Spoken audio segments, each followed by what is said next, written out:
And now it's time for the latest exciting episode of Doz's Television Workshop. Previously on Doz's Television Workshop. It's funny we were talking about, did you fall in love with your tradie? Because new research shows that around 1.8 million people fall in love Well, there we go. with their tradie every year. So apparently people have found their partners in weird places. Well, there is millions of people have had like deep chats with their tradies. Whoa.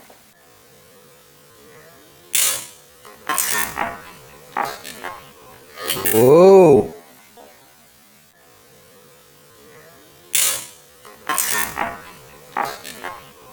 Whoa. Something is not happy.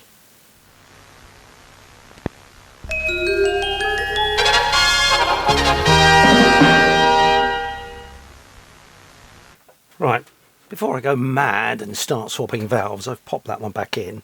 I'm just going to measure some of the power supply voltages.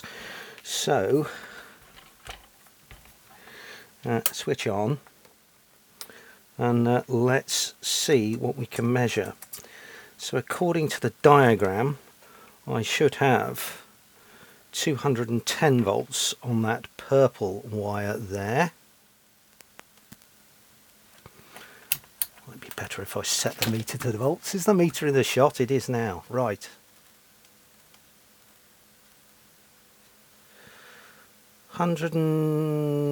It's coming up. So 194. Close enough for government work. On this end, that red lead there, which goes across to here, I should have 148, got 124, that's a bit low, isn't it? And on the other end of that big 2.2k, I should have 105 volts.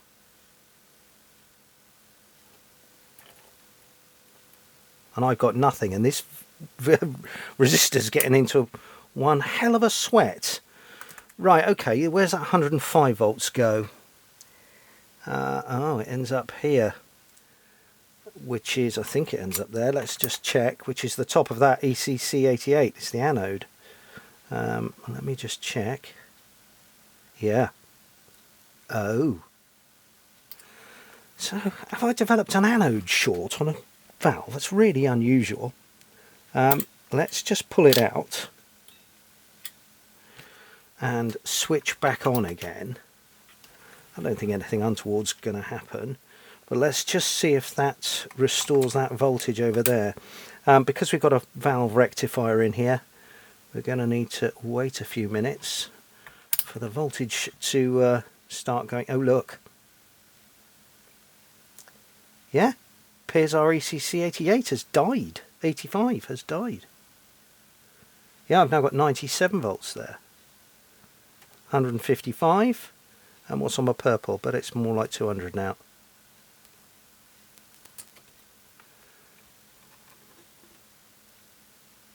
$213 over 210. So yes, indeed, our ECC85 has just failed short circuit. I've never seen that. Not on an anode short like that. How bizarre. Okay, what else might be causing that voltage to drop?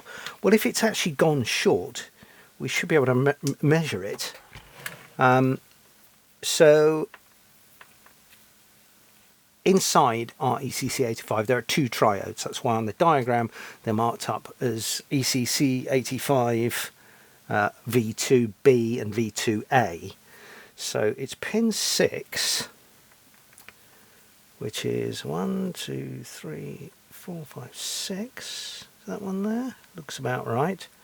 Back to a cathode somewhere. We might have got a capacitor gone short. We know C24 is all right. So yeah, either that's pin 7. Pin 6 also goes through this capacitor back to the trough line.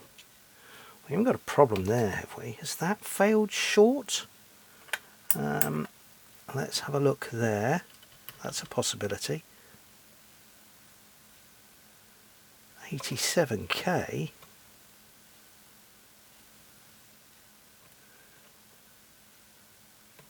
So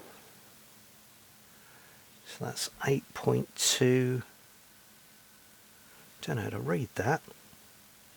According to the book, it's 8.2 picofarads, I think. It does worry me, there's a sort of discoloured stripe on there. Let's break out the valve tester and see if that ECC85 measures okay. I would at least eliminate it before I have to go into the valve department and try and find an ECC85. I have meant for years to catalogue the hundreds of valves that are in there, and I never have. So it may take some finding.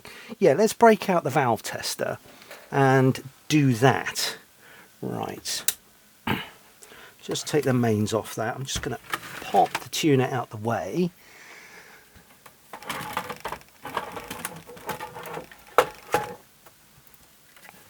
People like to see this make an appearance anyway. And I like using it, to be honest, so it's all good.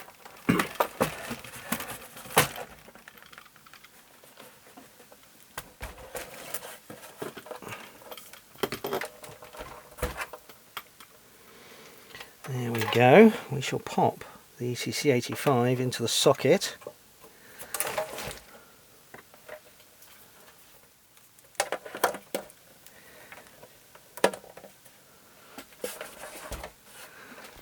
Right, is that all in shot? It more or less is, isn't it? Right, okay.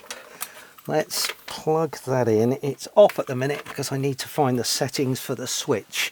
Right, I shall be right back. Right, I shall share the ECC85 data on the screen. It says we've got to set the switch 741. 741. 2, 3. Ooh, it's a bit blurry. Let's see if I can zoom in on that.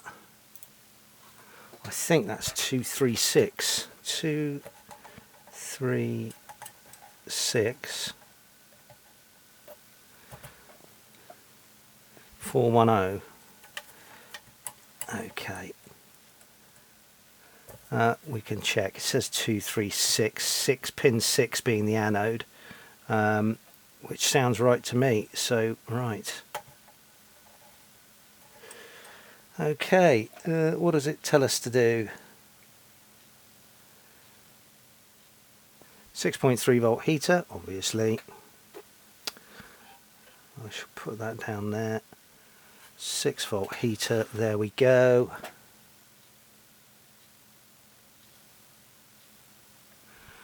Anode volts 250, give it full chat. We should have 5.9 milliamps per volt. Right. Normal. Screen volts, we're not bothered with, it's a triode.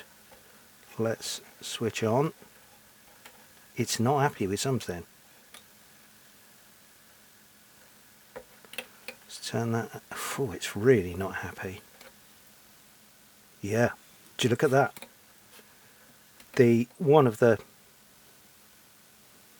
That's working fine, and that is the second valve in there.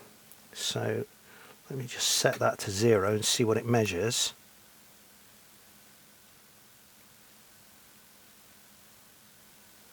And we should be able to go full anode now, shouldn't we? Set this to 0.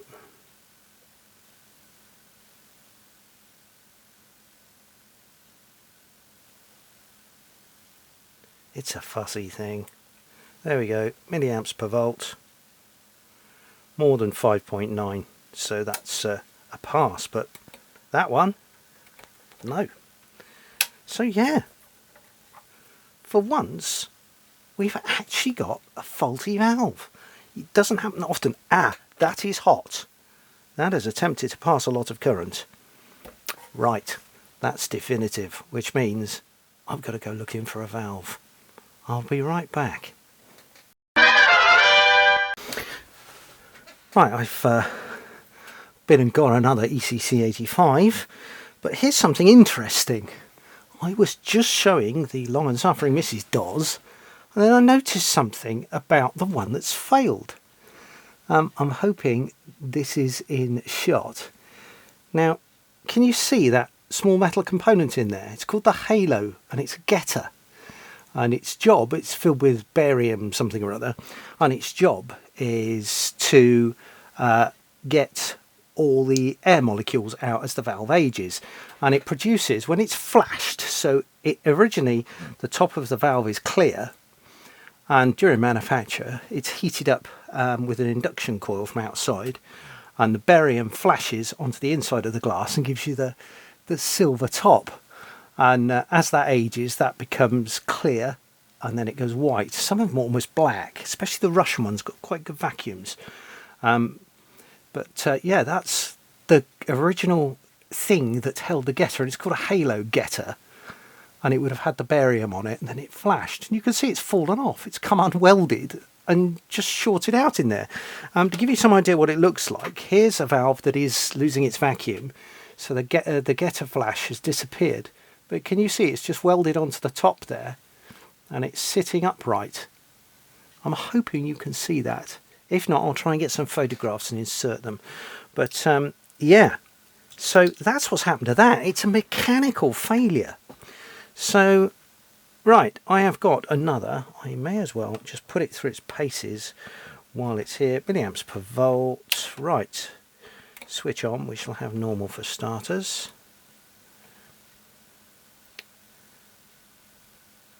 Wait till it warms up. Here it comes.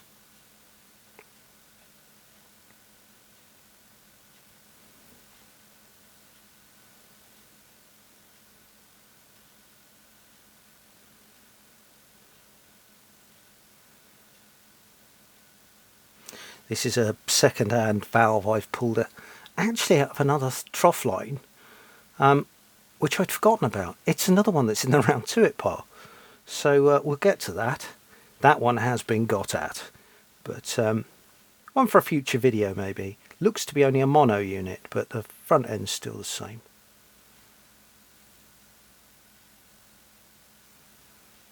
Alright, there we go. Pretty much warmed up, I think. No, it's still warming.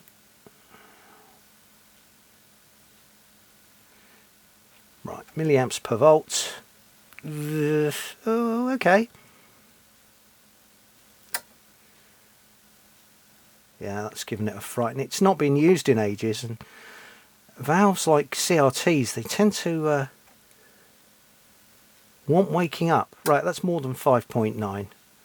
So I'm happy with that one. Yeah, you can see it's waking up. Look at that. Right, let's have a look at the other anode. Oh. There we go. Dodgy socket somewhere along the line.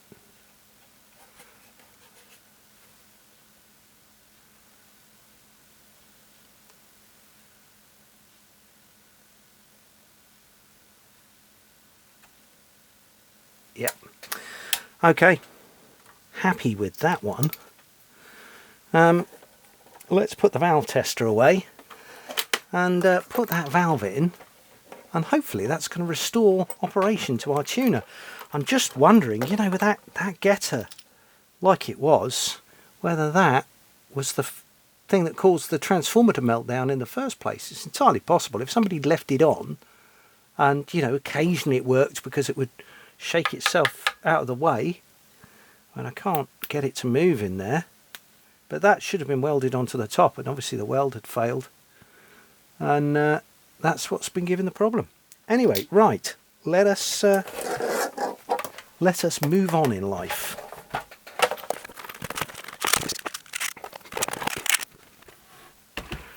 Right, tuner back in situ. New tested ECC85 going in the slot. Bit of power going on. Switching on.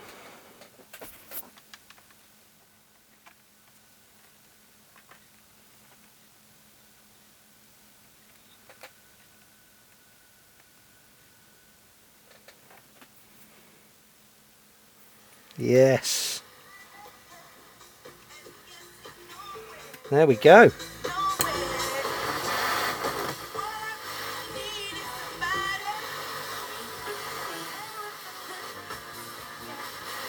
Lots of copyright striking material.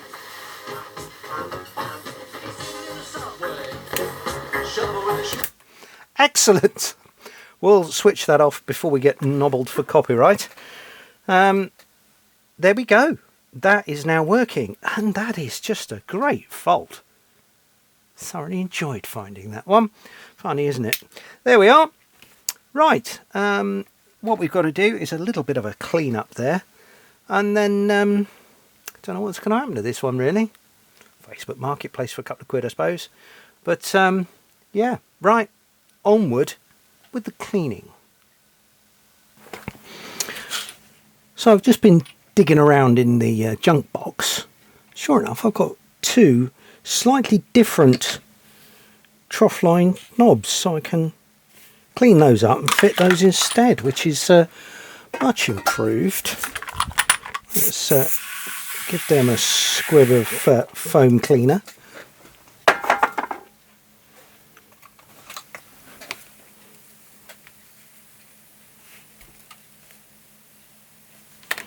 While that's fizzing, let's take these ones off. This knob here is plastic, but those are all metal, so that's nice.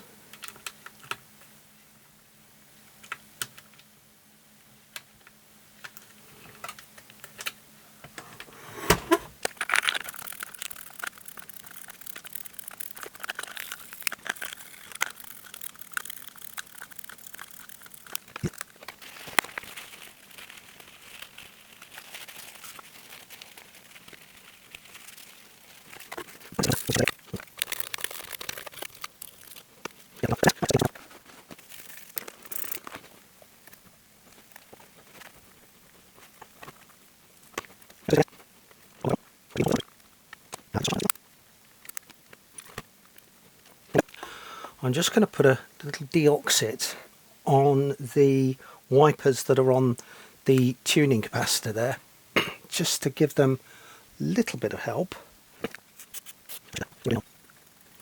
There we go.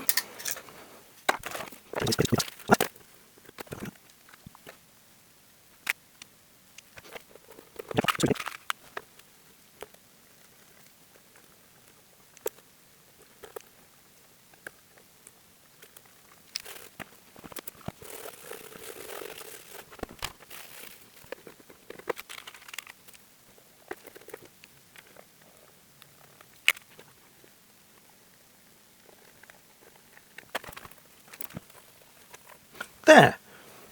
Rather smart, really. Not quite sure what I'm going to do with it, but there you go. Excellent.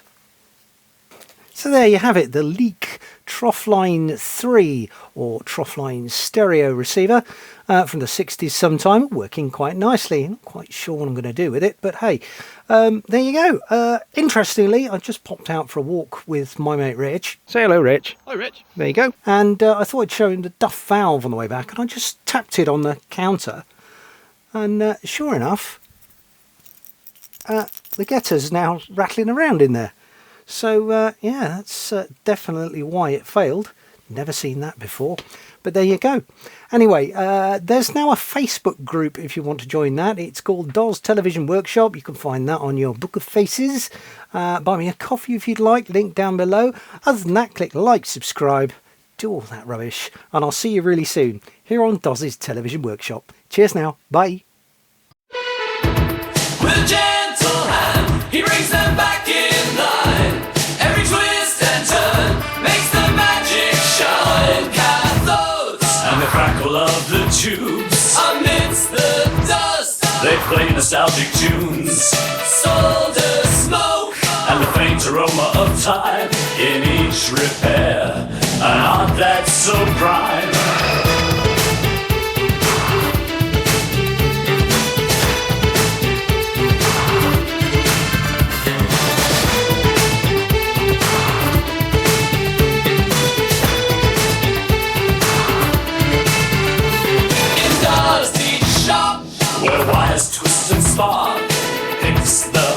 picture, bring back colour in the dark. Screens that buzz, it's magic on display. Old TVs revived in a brand new way. Circuit woes, but we're getting closer. Neon signs, they guide you to the door. Tubes and screens like you've never seen before. Pulses hum as sparks begin to fly. In this tiny shop, dreams are set too high.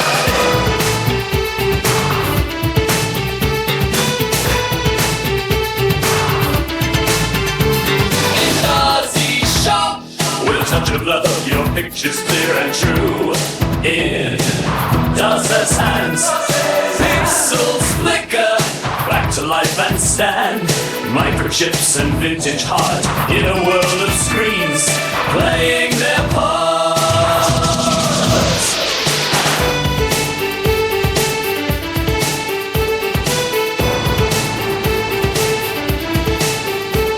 Circuit boards with stories to untangle. Every wire a promise as an angle.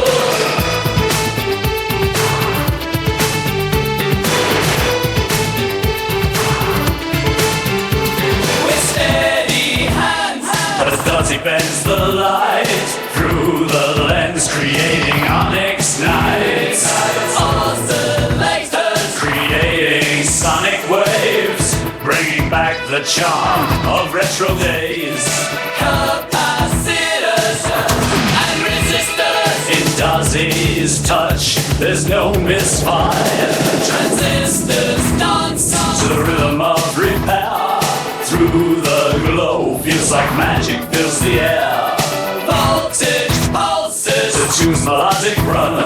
A symphony of sparks where the work is never done. In